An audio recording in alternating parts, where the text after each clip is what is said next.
Nous sommes mercredi, mesdames et messieurs, et en tout cas très content d'être encore parmi vous. Aujourd'hui, nous allons débattre avec trois estimés confrères de l'actualité de l'heure. Difficile de vous donner un sujet assez précis, mais nous allons parler de la médiation de la SENCO, parce que la médiation continue, malgré la jubilation d'une certaine opinion, mais la médiation continue.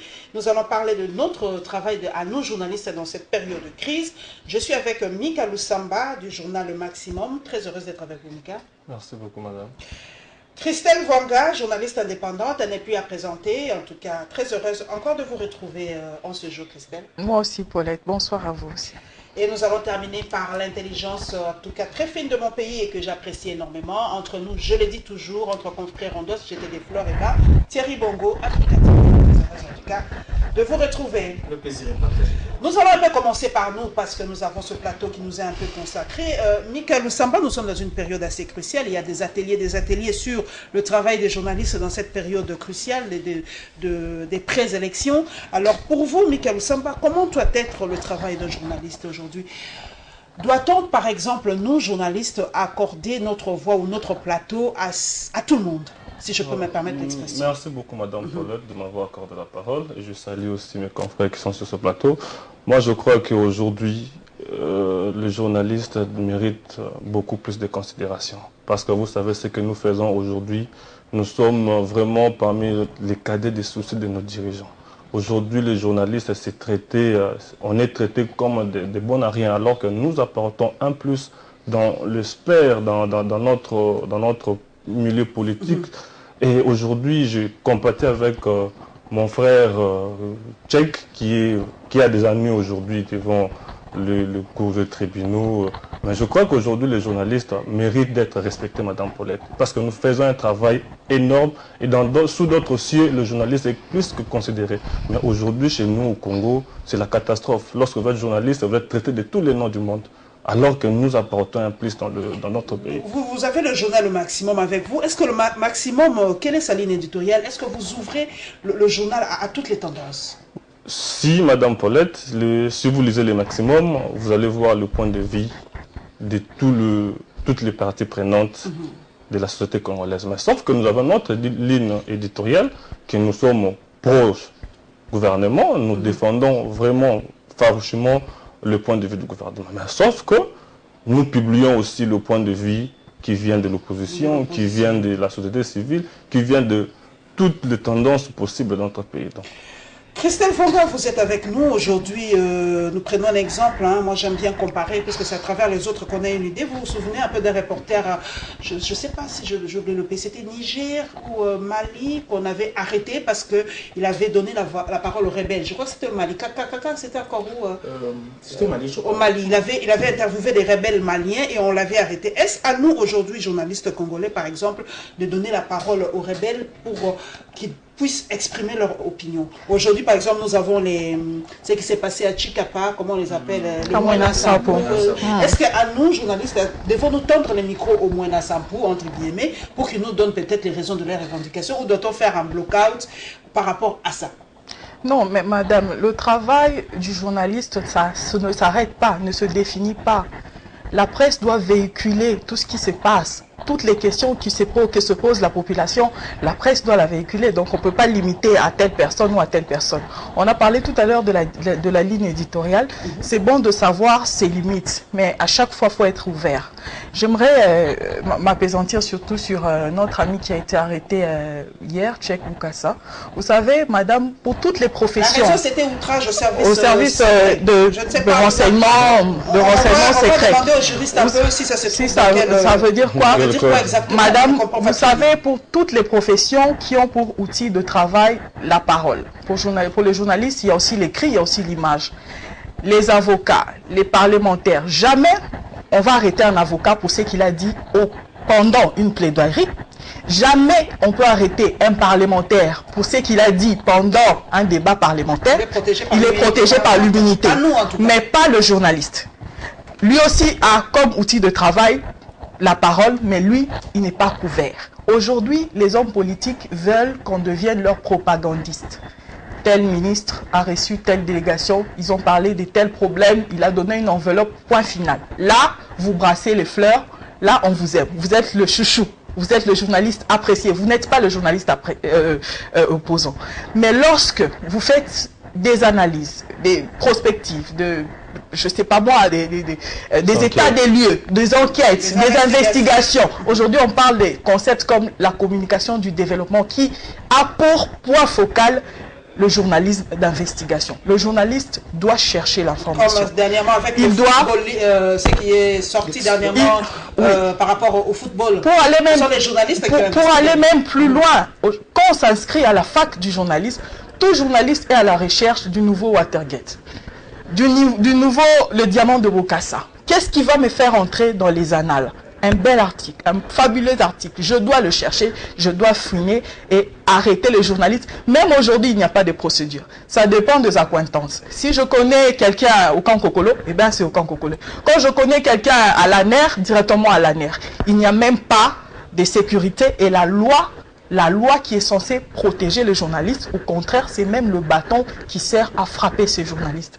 Et la corporation a beaucoup de travail à faire concernant les valeurs intrinsèques de ce métier.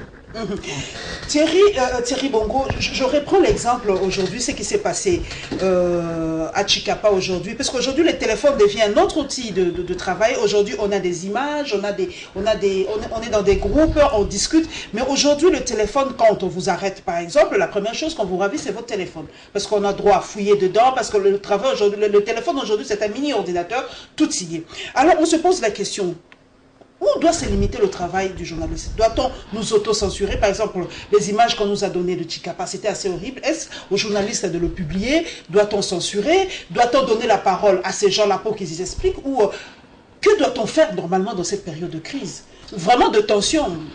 Oui, en fait, madame, la crise, nous la vivons. Elle n'a jamais été déclarée officiellement. On ne peut pas dire officiellement qu'aujourd'hui, la République démocratique du Congo est officiellement dans un état de crise et qu'il faut des mesures spéciales, particulières pendant cette période-là. Et je crois que la Constitution, qui est la loi mère de notre pays, a fixé les différents régimes dans lesquels les institutions fonctionnent de manière spéciale quand il y a tel incident ou telle tragédie. On parle là de régimes tout à fait spéciaux comme je suis en train de chercher dans la Constitution, on est en train de parler de ce qu'on appelle, ça m'échappe un peu, ça me revient. Donc, doit-on nous autocensurer ou doit-on élaborer une loi pour nous protéger aussi? Comme l'a dit Christelle, quand nous faisons notre travail, on doit nous protéger. Parce que quand, par exemple, moi je publie les photos de ce qui s'est passé à Chikapa, est-ce qu'on va m'arrêter parce que ce sont des rebelles?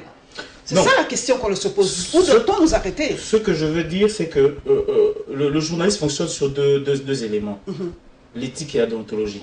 Okay. L'éthique et la déontologie, ce sont les deux principes sacro-saints sur lesquels le journaliste fonctionne. Et c'est sur base de ces éléments-là qu'il juge, qu'il permet de faire un traitement de l'information par rapport à ce qu'il a comme élément. Et c'est sur base de ces éléments-là qu'il permet aussi de faire la diffusion de ces éléments. Le cas de Chikapa sont des cas assez spéciaux.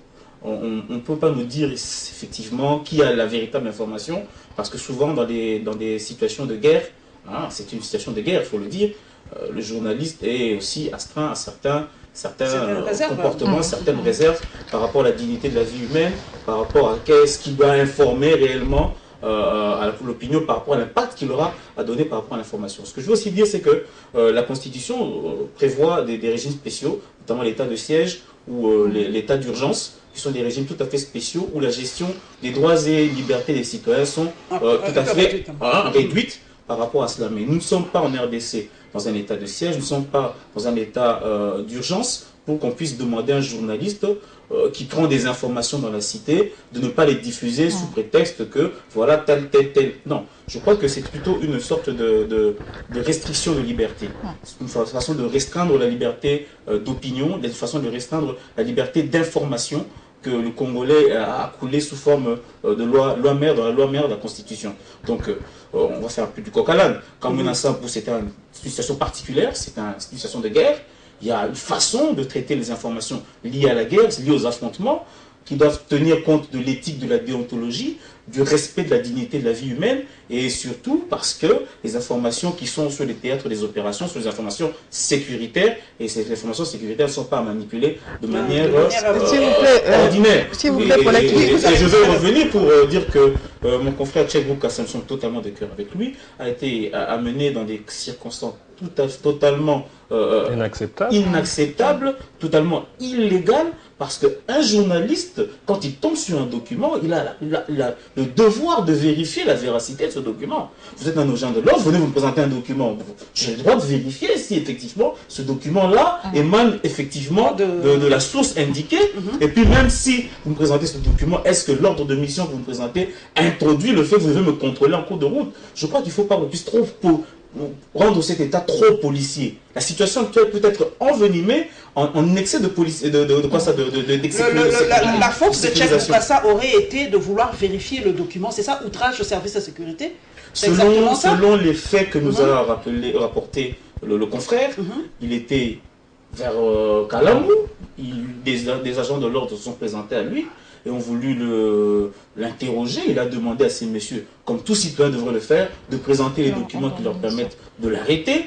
Le monsieur les a présenté les documents et Tchèque a voulu vérifier en prenant photo de ce document, peut-être pour demander à qui de droit, c'est un document qui est public puisque c'est un ordre de mission. Donc il a le pouvoir de pouvoir le vérifier, et ces gens ont pris cela comme un acte, je ne sais pas de quelle nature, pour l'arrêter et le transférer dans d'autres, devant un juge militaire en plus, parce que voilà, ils se retrouvent au camp Kokolo. Donc, je rejoins à peu près ce que Christelle a dit. Il faut qu'on puisse déterminer effectivement, quand on arrête un journaliste, devant quel juge doit être présenté, devant quelle juridiction doit être présenté. Je trouve ça très mal qu'on puisse prendre un confrère dans l'exercice de ses fonctions, de ses droits totalement constitutionnel, il doit le droit de vérifier qui l'arrête, pourquoi il l'arrête, et à cause de ça, on va le présenter devant un militaire. Mika Lusamba, je vais revenir à vous, Christelle. Par rapport aux informations, nous y revenons. Comme vous au maximum, si on vous amenait aujourd'hui des images vraiment de ce qui s'est passé réellement, ou si vous descendez vous-même, c'est ça, c'est qu'on nous reproche souvent, nos sources d'informations, le journaliste congolais, difficile d'aller lui-même à Tchikapa, on prend souvent les informations de seconde main, France 24, TV5, et maintenant, grâce à WhatsApp, on a des photos. Est-ce que le maximum peut le publier? Madame, vous savez très bien que le journaliste ou le journal, c'est d'abord chercher l'information, traiter et puis diffuser. Et de toute façon, si vous avez des images, il faut d'abord auto-censurer d'abord. Regardez qu'est-ce que je peux publier, qu'est-ce que je ne peux pas publier. Parce que je ne peux pas tout publier. On ne peut pas m'amener un document de publier comme ça et sans pour autant voir si mes électeurs seront satisfaits ou pas. Je dois d'abord regarder qu'est-ce que je peux faire. Moi-même, personnellement, je peux auto-censurer d'abord les documents et puis publier. Vous venez de dire, nous prenons toujours des sources de seconde main. Surtout ce qui se passe on a un sérieux problème, madame, même pour se déplacer ici pour aller à Tchikapa, c'est un problème. Même nos chaînes de télévision, on ne nous donne pas de frais d'émission pour aller investiguer, pour descendre sur le terrain. Nous avons un sérieux problème. Vous avez la corporation a des difficultés, même dans nos différentes chaînes de télévision, nous avons du mal à se déplacer. Même si vous allez vers la source, c'est tout à fait compliqué qu'on vous donne l'information. Vous venez de la part de qui? Quel est le document qui atteste que vous êtes venu chercher une telle information? Donc, même nos confrères qui sont des chargés de presse ne nous permettent pas d'entrer directement l'information. Donc c'est tout un problème. Donc moi je crois que l'exemple de Tchèque aujourd'hui, ça nous donne aussi l'occasion de se dire en face, il y a un problème dans notre corporation. Les gens qui sont censés diriger cette structure doivent un peu chercher de voies et moyens, parce que le journaliste ne peut pas être bouclier ou soit à chaque fois que vous publiez un document, vous êtes interpellé. Donc on ne comprend plus rien. Donc nous demandons à tous ceux qui sont chargés à diriger notre corporation de pouvoir tirer les choses au clair, parce que ça ne peut pas continuer comme ça, parce que vous savez, le 19 approche, le jour approche, donc le journaliste est maintenant ciblé, parce qu'à chaque fois que vous publiez un document, et si ça ne plaît pas aux autres, vous êtes derrière, il y a des services qui sont derrière vous, donc on ne comprend plus rien.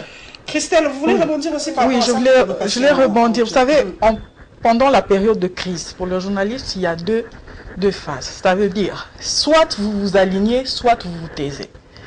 En plus, dans le traitement de l'information, on doit chercher le juste milieu entre l'objectivité et la subjectivité. C'est ça qu'on doit présenter. C'est ça qu'on doit présenter à la population. Mais là, il y a un problème. Nous sommes à l'heure des réseaux sociaux. Quelqu'un avec son smartphone peut filmer toutes ces morts qui gisent sur le sol et diffuser sur Internet. Et à moi, vous me demandez d'enjoliver ou d'embellir, alors que les images, on voit qu'il y a 10 morts et vous allez me dire au nom de ma déontologie de dire que non, il n'y a pas 10 morts, il y aurait 7 morts, mais c'est pas normal. Mais la déontologie ne te dit pas de faire ça. Non, par rapport à la crise, par rapport à la situation de la crise. Aujourd'hui, osez publier un article où vous dites qu'il y a eu 100 morts ou 50 morts à Chikapa, vous allez vous attirer les foudres. Alors que les images nous parlent autre chose. Là, vous avez relevé l'autre chose. Les réseaux sociaux, c'est vrai que nous allons vraiment y rester un peu. Le rôle des réseaux sociaux par rapport à nos journalistes, est-ce que ça ne donne pas un peu le pion aussi aujourd'hui? Parce que avant même que nous puissions traiter l'information, Mika Lusamba, Christelle Vanka, ben vous l'avez dit, c'est déjà sur les réseaux sociaux. Qu'est-ce que nous devons faire? Enjoliver, embellir, recadrer? Quel est le rôle du journaliste? Madame Paulette. Vous allez répondre, Mika. Non, il faut faire attention. Oui, c'est ça aussi le problème. Ce qui est diffusé dans les réseaux sociaux ne sont pas nécessairement des informations. Ce sont peut-être des images racontées. Une information, ce n'est pas... Vous avez filmé un accident, vous prenez des photos. Ce n'est pas nécessairement ça, l'information. Il faut vraiment l'habiller. Il faut donner des précisions. Il faut qu'elle réponde à des règles. Et les règles, là, nous les connaissons. C'est références, par exemple. Voilà, justement. Et souvent, vous remarquez que les personnes qui diffusent ce qu'ils appellent les informations dans les réseaux sociaux ont difficile à les habiller dans la forme qu'il faut. Alors, moi, je pense que... Voilà, je pense que nous ne devons pas, nous, journalistes, rester en train. Nous devons aussi... nous accaparer de ces instruments-là, travailler avec ça. Parce que la nature a horreur du vide. Exactement. Voilà, nous devons, nous, et là je félicite aussi mes confrères d'actualité.cd, politico.cd, 7sur7.cd, qui ont compris qu'il fallait y aller déjà dans les réseaux sociaux, sur Internet, pour donner la vraie information, devenir des véritables sources. Quand les gens viennent colporter ou diffuser des rumeurs, ils n'ont pas des sources fiables pour crédibiliser cette information qu'ils ont. Maintenant, avec actualité.cd et tous nos amis qui font le traitement d'informations en ligne, on a des sources, des références sur lesquelles on peut se référer quand vous diffusez, vous partagez une information. Mais ça, c'est sur le plan de la forme, mais sur le plan du fond. Lorsque un événement se passe, quelle doit être l'attitude du journaliste? Où on démontre clairement les incidences. Vous allez me demander d'enjoliver ou de mentir, alors que... Mais qui te demande d'enjoliver? Non, nous parlons de la sécurité du journaliste, parce que ça peut m'apporter des ennuis. On peut m'arrêter, on peut même me tuer par rapport à ça. Mais je parle du parallélisme, au fait. Les réseaux sociaux sont là. Ils montrent des événements à la minute. Avant même que Congo Web puisse avoir RTNC, Télé 50, déjà sur Internet, nous l'avons. Et au lieu que, à la place, le journaliste passe pour un menteur, on vous dit, non, mais sur Facebook, on a déjà vu, mais vous dites autre chose. À la RTNC, par exemple, ça ne passait pas. Et les gens sur les réseaux sociaux commençaient déjà à parler. Qu'est-ce qui se passe? La RTNC ne nous dit rien. C'est quoi le rôle du journaliste en ce moment-là? Oui, Mika, quelle doit être l'attitude du journaliste? Vous savez, le fait... Quand on nous accaparer de ces le fait est sacré. Le commentaire est libre. Voilà. Donc, si vous allez dans... Il y a quelque chose qui s'est déroulé, mais il faut rapporter le fait comme se sont passés. Parce que sur les réseaux sociaux, je prends un exemple sur le Facebook et WhatsApp, il y a des images qu'on nous envoie, tu ne comprends même pas l'authenticité. L'authenticité, même lorsqu'on vous... Donc c'est un peu compliqué, même une information sur les réseaux sociaux. Moi personnellement, je doute fort de l'authenticité de ces informations, de crédibilité aussi. Donc lorsque tout le monde peut prendre une image, balancer, écrire n'importe quoi. Mais étant que journaliste, avant de publier, je dois d'abord savoir qu'est-ce qui s'est passé exactement. Comment ça s'est déroulé l'événement. Et si je le fais, et les commentaires, je suis libre à faire un commentaire. On ne peut pas... Bon, c'est vrai qu'aujourd'hui, nous avons un système qui est un peu compliqué. Lorsque vous commentez d'une manière ou d'une autre, vous avez les services de sécurité derrière vous. Mais le fait est sacré. Le fait est sacré. Donc le commentaire est libre. C'est là où justement je vais répondre à Christelle. La différence entre toi et la personne qui diffuse soi-disant ces informations, c'est que toi tu portes un certain crédit. Parce qu'en tant que journaliste, on attend de toi les vraies informations, les faits, ce que mon confrère a dit. Alors, une personne, un kidam peut publier des photos, Mais il faut...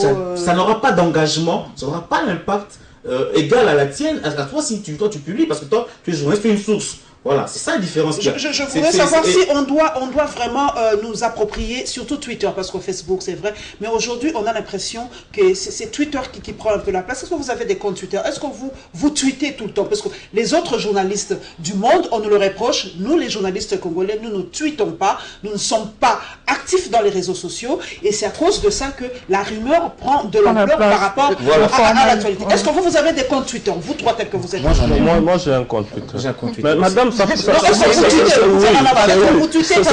aussi un problème, madame. À chaque fois, les gens qui nous reprochent, ils sont dans le Wi-Fi et tous les services. C'est quasiment gratuit, l'Internet. C'est pas déjà, pour aller sur YouTube, c'est compliqué. C'est compliqué, c'est un budget.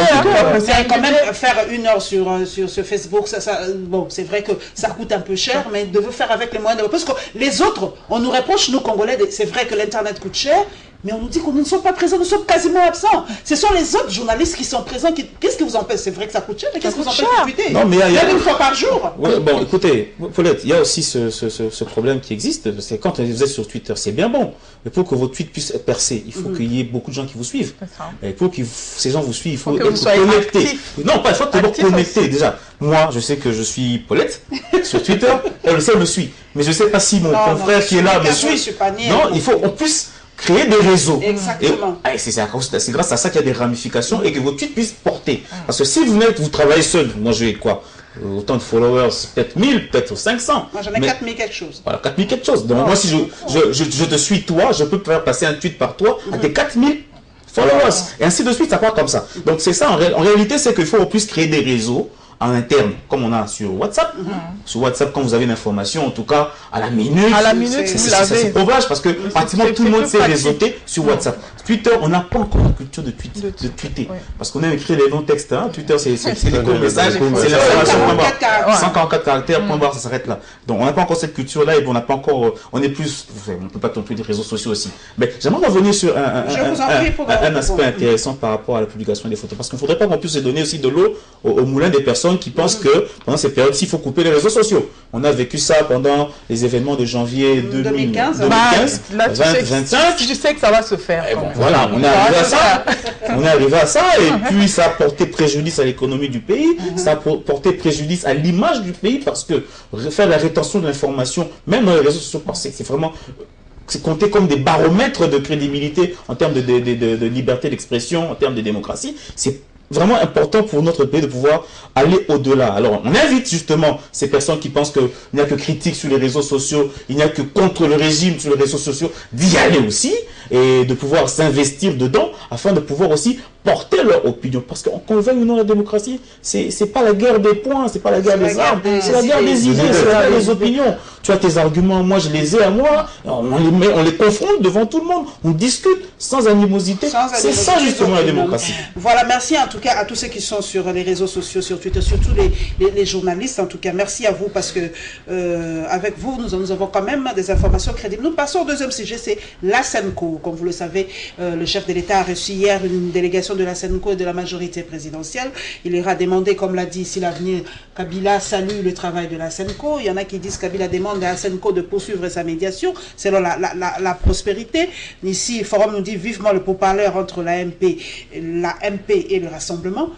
C'était pas un échec en fait, la SENCO. La SENCO n'avait pas échoué comme l'a jubilé la majorité présidentielle. Madame, moi je crois que nous avons un problème. Quel problème? Vous savez, l'accord de la Cité de l'Union africaine, la SENCO n'a même pas signé. Comment vous pouvez parler de quelque chose que vous-même, vous n'avez pas signé? Ça aussi, c'est un problème. Le président de la République... La SENCO n'était pas partie prenante de... Non, la SENCO n'a pas signé ce document. Le président non plus. Non plus. Le président n'a pas signé. Le président de la République n'a pas signé. La SENCO n'a pas signé ce document. Et la SENCO a crié le week-end passé que nous étions dans une situation d'urgence, au fait. Le président de la République, toujours dans sa logique, il veut que cet accord soit le plus ouvert possible. Soit plus ouvert possible. Mais nous constatons avec beaucoup de regrets que le Rassemblement ne veut toujours pas ne veut toujours pas, parce que si vous lisez le fameux document que Lutundu avait remis à la Senko, ça répond presque tout le sujet évoqué au dialogue. Mais on ne comprend pas qu'est-ce que Tshisekedi et le rassemblement veulent à la fin. Parce que vous discutez le matin, vous discutez le matin et le soir, vous allez négocier et vous invitez les gens le 19 décembre pour brander comme Tshisekedi n'a pas dit carton, Tshisekedi a dit une carte jaune, carte rouge, alors qu'on ne dit pas dans un match de football, on ne dit pas un carton, on dit... C'est peut-être pas le football. Donc, c'est un peu compliqué. Le rassemblement veut que la situation soit incontrôlée. Et on ne sait pas à qui profite, cette situation. On ne va pas dire à qui profite le crime. Christelle Van Gaal, c'est de bonnes guerres, c'est ça la politique, c'est un combat de coq. On veut voir qui est le mal le plus fort. Mais qui perd dans tout ça? C'est la République qui perd et la population. Je pense que personne ne perd quelque chose. Nous sommes pendant une période peut-être transitoire, peut-être des révolutions, peut-être de changements. Alors c'est dès qu'après qu'on va savoir qui a perdu. Mais pour savoir pourquoi les rassemblements changent la vie, questionnons d'abord l'histoire. Lorsqu'ils sont partis à Genval, ils se sont rencontrés. Évidemment, il y aurait eu des sortes d'accords avec Moïse Katumbi. Moïse Katumbi finance le rassemblement. Lui, il part à l'étranger. Il courtise les multinationales. Il fait du lobbying. Voilà. Il fait du lobbying. Et Tshisekedi rentre ici pour faire la pression à la population, pour chasser le président Kabila. En ce moment-là, quand on va chasser, c'est alors que Moïse Katumbi viendra. C'est ça le deal. C'est ça l'accord. Maintenant, la question est de savoir, aujourd'hui, Tshisekedi doit trahir qui? S'il rejoint le pouvoir, qui va-t-il trahir? Soit c'est Moïse Katumbi qui va trahir. Or, il ne veut pas trahir Moïse Katumbi. Ils ont suggéré qu'on puisse libérer certains prisonniers, qu'on puisse gracier certains prisonniers, à l'occurrence Moïse Katumbi. Donc, ils attendent que cette demande soit exaucée pour qu'ils puissent aussi faire un grand pas. Jusque-là, c'est vrai que le pouvoir ne va pas non plus céder de voir Moïse Katumbi. Ici, c'est la bête noire du pouvoir, donc il ne pourra pas venir. J'ai dit c'est un combat de coq, c'est un véritable combat de coq. Je ne sais pas là où ça va emmener, parce que ce monsieur-là, Tshisekedi, il a une histoire aussi à écrire. Il a commencé en tant que combattant, il a inspiré les jeunes par sa façon de revendiquer, même sous la tyrannie, il revendiquait. Alors, lorsqu'il a entamé sa ligne droite, il doit se demander, est-ce qu'à la fin de son histoire, que doit-on écrire? C'est l'homme qui a aidé Kabila à se pérenniser au pouvoir, ou c'est lui qui a gardé sa tête haute, sa constance jusqu'au bout? Il est devant un dilemme, un choix cornélien. Je sais que ça va bien se passer. Donnons la chance, surtout à la Senko. Est-ce que la chance, parce que vous avez lu le dernier communiqué, il a dit c'est maintenant la responsabilité des politiques, mais on a l'impression que le chef de l'État, en tout cas, le pousse encore à y aller. Est-ce que la Senko a la chance de rassembler ces deux groupes de politiques, l'AMP et le Rassemblement? Encore une chance, ou c'est seulement pour faire perdurer la situation jusqu'au 19 décembre? On a l'impression que c'est ça. Vous avez pratiquement ôté la quintessence de ma pensée. Parce que je ne vois pas ce que la 5e va apporter de nouveau. Les princes de l'Église ont donné tout ce qu'il fallait. Tout ce qu'il fallait pour ça. Ils ont détecté pratiquement 8 points de divergence. Au regard des navettes qu'ils ont fait, il y a encore 8 points de divergence qui perdurent. Et au regard de ce que Mme Wanga vient de dire, nous sommes en face de personnes qui ont deux schémas diamétralement opposés. L'un qui a le schéma du départ à tout prix, le 19 décembre, quoi qu'il advienne, quoi qu'il arrive, soutenu par l'Union européenne, soutenu par tous ces lobbies internationaux. De ces assurances-là, ils estiment que pour eux, c'est la carte à donner.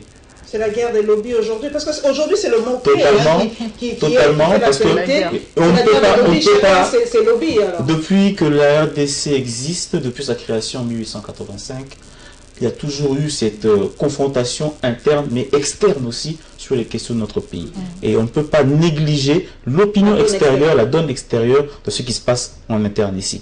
Et ceux qui sont partis faire le lobby, que ce soit du côté de la majorité présidentielle, le gouvernement, que ce soit du côté de l'opposition, savent quelle carte il faut jouer au niveau extérieur pour faire bouger les lignes ici. Et moi, je crois que les princes de l'Église, je reviens à eux, ont donné tout ce qu'il fallait. La seule conclusion que je peux tirer, c'est qu'il faut une rencontre rassemblement et ceux qui ont signé l'accord. Parce qu'en réalité, les divergences criantes, il n'y en a pas. Mais des divergences criantes, il n'y en a pas. Est-ce que vous en avez une ou deux de ces divergences? L'unique divergence pour laquelle je crois qu'il faudrait vraiment qu'on puisse discuter, c'est la gestion de l'après 2019, d'après 19 décembre. Après 19 décembre. Ce n'est que ça. C'est ça justement le point d'ordre. Soit au pouvoir, soit une collégialité. C'est exactement ça. Exactement. Il y a quelque chose. Qu'est-ce qu'il propose? Qu'est-ce que le rassemblement propose? Une collégialité après les 19 Pour décembre? le rassemblement, après le 19, Kabila n'est pas président de la République. C'est ça.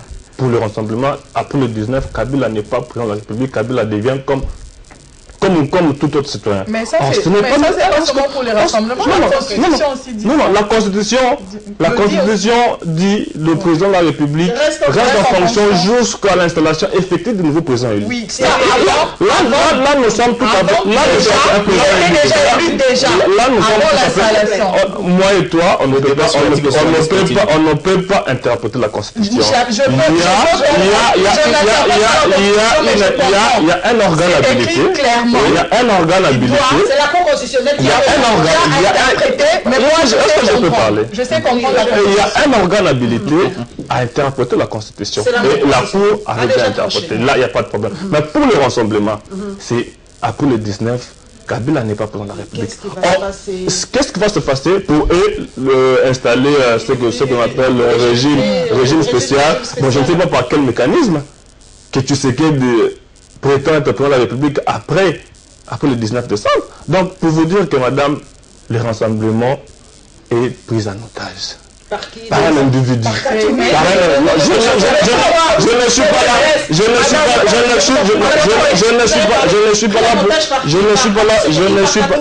Je ne suis pas là pour citer le nom des gens. Mais ce sont les gens qui font la politique. Je ne peux pas faire. Donc, il y a un individu qui prend les renseignements. Vous savez que l'UDPS a un accord avec la majorité présidentielle. Souvenez-vous, Visa, Italie, tout ça. Il y a un accord. C'est presque ce qu'on a signé ici à la CENI africaine. Mais aujourd'hui, on ne comprend pas. Le prince de l'Église, on fait tout ce qu'on pouvait. Combien de navettes alimentées? Mais lorsque la personne vous dit « il le matin », il vous dit « oh le soir », attendez. Donc c'est quelqu'un qui veut que la situation soit incontrôlée, alors qu'il sait très bien que ce n'est pas aussi profitable pour lui. Ce n'est pas profitable. Aujourd'hui, il y a l'accord qu'on a signé, il y a le Premier ministre qui a été nommé. Il vient de l'UDPS. Qui va le nier aujourd'hui? C'est membre de l'UDPS. Aujourd'hui, le président de la République a commencé tant soit peu à mettre en place les résolutions de cet accord. Et l'article 24 de cet accord est clair. On laisse l'ouverture que le rassemblement vienne signer et puis on va voir comment les choses vont se passer. C'est ça, mais la psychose, on a l'impression, et une certaine opinion, une grande opinion d'ailleurs, pense que le rassemblement est en train de pourrir la situation jusqu'au 19 décembre. Et alors, qu'est-ce qui va se passer après le 19 Madame, on y est déjà à ce mois de Je pense que c'est le pouvoir qui a ouvert la boîte de Pandore. C'est le pouvoir qui a commencé. On ne peut pas être celui qui vote les lois et qui les enfreint en même temps. Non. C'est eux qui ont commencé. Ce chaos est voulu. Et personnellement, je n'ai jamais vu le chef de l'État se pavaner, dire que je vais rester. Mais son entourage, aujourd'hui sur Facebook, c'est Mandé Zanano et Silinante. Ça veut dire quoi? Vous êtes en train de défier le peuple. Ils ont commencé, tous ces gens qui rôdent tout autour du chef de l'État, ils ont commencé à dire n'importe quoi. Par rapport à la population. Ce triomphalisme est en train de s'exercer. S'il y aura des ordres dans ce pays, c'est partagé. Le pouvoir a sa part de responsabilité, le rassemblement aussi, l'opposition aussi. Et Etienne Tshisekedi aussi, parce qu'il est leader. Il peut dire quelque chose et que tout le monde accepte. Surtout ces jeunes qui le suivent. Thierry Bongo, ce triomphalisme, en tout cas vous êtes là, vous me servez de repère aussi, ce triomphalisme que l'on voit aujourd'hui, carton jaune, Mandé Zanano, est-ce que on en est arrivé là, il y a vraiment cassure au sein de cette population congolaise aujourd'hui, ceux qui soutiennent le départ et ceux qui veulent que le mandat les amène. Cassure au sein de la population, je ne crois pas. L'opinion populaire va se manifester, j'en suis sûr, d'ici le 19 décembre. Mais cassure au sein de la classe politique, oui. Depuis toujours, il y a eu des gens autour du chef de l'État qui ont manigancé à tout prix pour qu'il puisse aller au-delà du terme, au-delà de son mandat, qu'il puisse tirer une quelconque prolongation. Et je crois qu'aujourd'hui, la part de responsabilité de l'opposition, c'est qu'ils les ont laissés faire. Et aujourd'hui, nous sommes devant un fait accompli. Il faut maintenant savoir gérer en toute responsabilité ce qui doit se faire après le 19 décembre. Et aujourd'hui... Mais c'est ça vraiment le problème, l'après 19 décembre. Parce qu'aujourd'hui, moi j'ai ouï dire, nous sommes quand même, nous faisons un peu d'investigation, permettez. On n'a pas tous les moyens, mais on s'informe. Les avions sont pleins, hein. Tout est plein. Air France, Sabena, pas Sabena, Bruxelles Airways, Kenya Airways, Ethiopian, tout est plein. Mais enfin, on se pose la question, on fouille quoi en fait? On fuit parce qu'on fuit justement le fait qu'il peut y avoir ça escalade de violence. On le sent déjà, parce que déjà, quand vous regardez au niveau de l'intérieur ce qui se passe, vous allez au Kivu, exacerbation de nouveaux groupes milices, Maïmaï, groupes armés qui reviennent, au Kasaï, mêmement. Alors à Kinshasa, qu'est-ce qui empêche? Et d'autant plus que, là je reprends les propos d'un de ses proches du président Kabila, sur la voie de l'Amérique, M. Kika Abin Karoubi, qui a dit clairement que le 19 décembre, le président a perd sa légitimité. C'est une déclaration grave. Il l'a dit sur VOA. Il a dit que le président, son mandat courra encore, mais il perdra sa légitimité. Et c'est la chose la plus difficile à recourir maintenant. Parce qu'en réalité, si vous voyez toutes ces tergiversations, on envoie les princes aller voir le rassemblement, c'est justement en quête d'une quelconque légitimité au-delà du 19 décembre. Personne n'aura la légitimité après le 19 décembre. Et puis il y a le gouvernement qui tarde chaque jour. Et on se demande s'il y a des indices. Ce ne sont pas des indices qui démontrent finalement que l'heure est grave. Effectivement.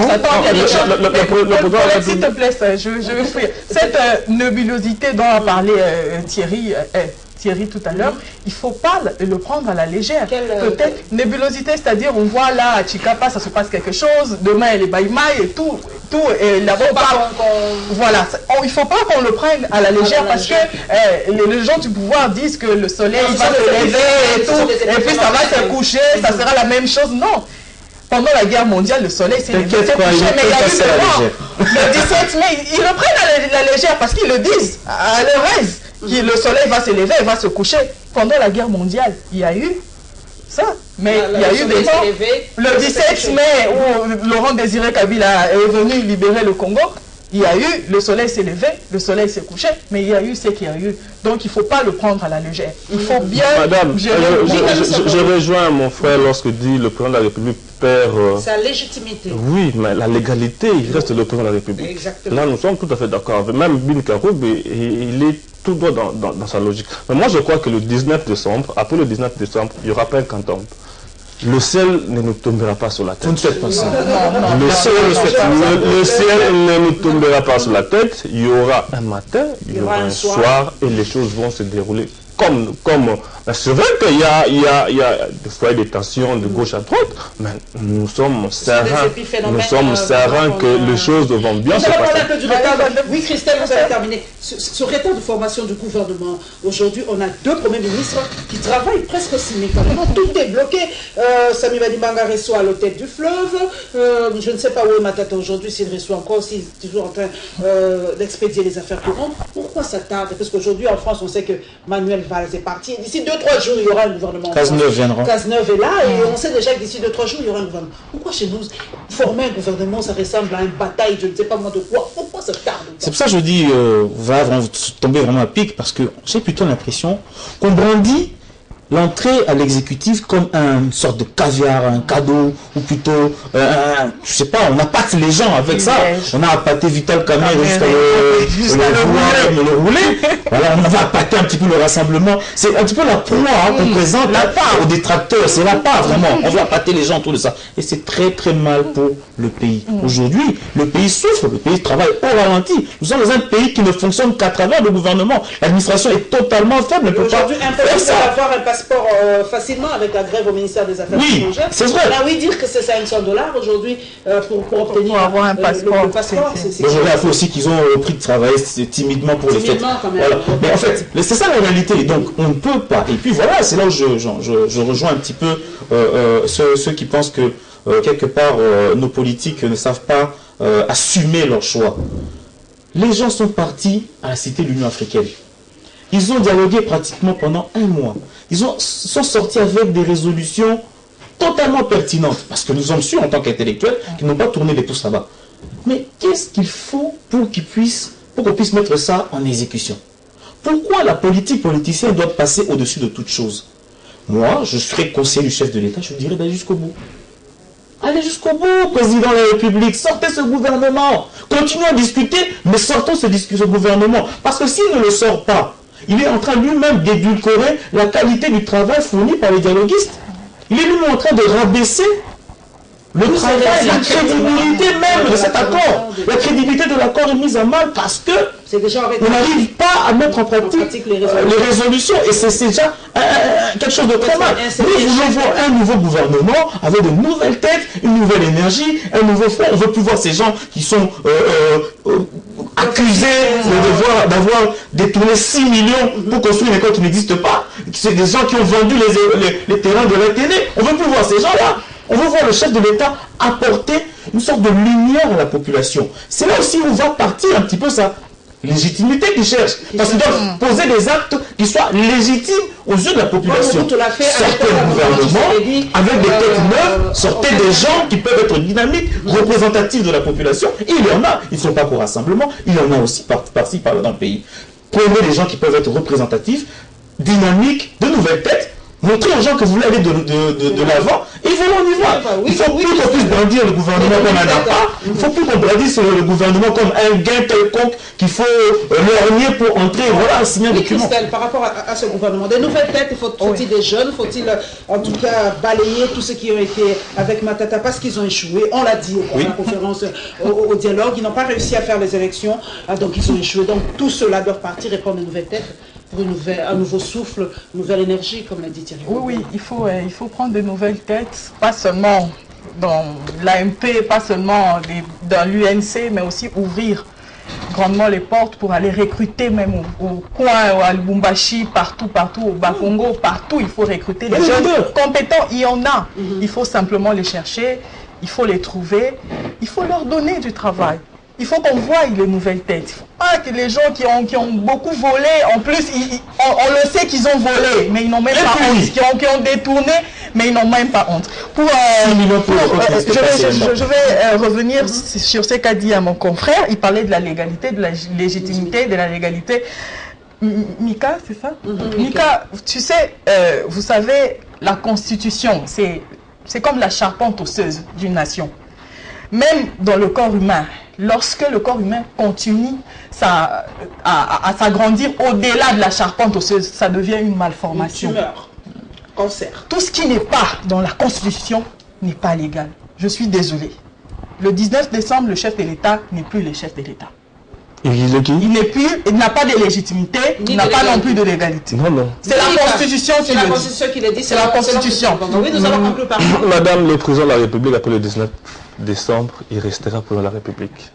Aujourd'hui, nous avons un Sénat qui a perdu la légitimité depuis très longtemps. Ah, regardez les exemples qu'on prend.